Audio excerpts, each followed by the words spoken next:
আচ্ছা, তো যার পছন্দ হচ্ছে না উনি সমাজটা করুন, ঠিক কিনা?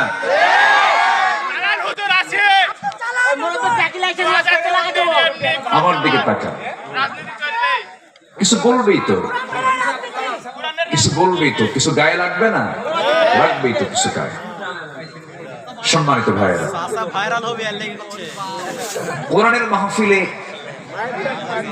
কোরআনের মাহফিলে যদি কেউ কোনো বেয়াদবি করে, আর এই বেয়াদবি যদি আল্লাহর তালিকাভুক্ত হয়, লানতের শিকার হবে সে। ঠিক কিনা?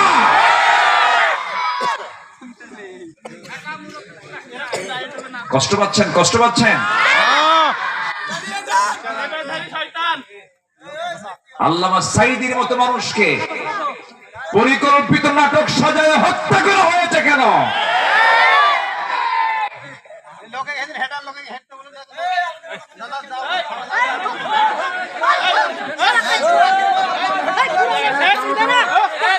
সম্মানিত ভাই, বসেন না, বসেন,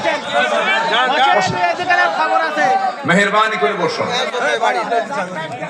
যিনি কথা বলছেন তিনি মঞ্চে এসে বসেন না, আমাকে একটু বলেন, আমাকে পরামর্শ দেন, আমাকে সাজেশন দেন, সমস্যা কি?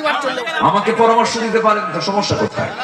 কিন্তু এখানে এখানে বড় আওয়াজে কথা বলবেন, বসেন। জি বসেন ভাইজান, আপনারা বসেন।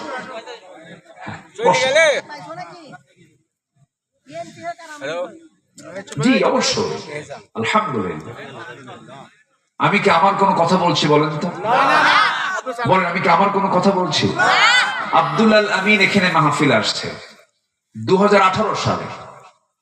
কোরআনের কথা বলে আমি আমার বাড়িতে ফিরলাম।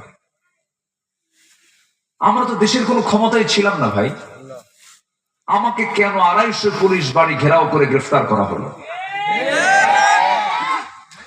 আল্লামা সাঈদী শুধু এই দেশ নয়, গোটা পৃথিবীর মুসলিম উম্মার একটা সম্পদ ছিলেন তিনি। এজ এ আলেম হিসাবে, একজন নগণ্য ব্যক্তি হিসাবে, আলেম হিসাবে কি আলেমের পক্ষে কথা বলার প্রয়োজন আছে না? সাপা তো আপনারা কম মারেননি, আমাদের বিরুদ্ধে তারা কথা বলেনি, তারা কি মামলা দেয়নি, তারা কি বিভিন্ন মামলায় জর্জরিত করে নাই? ও আমি শুধু শুনবো, আমি কিচ্ছু বলবো না।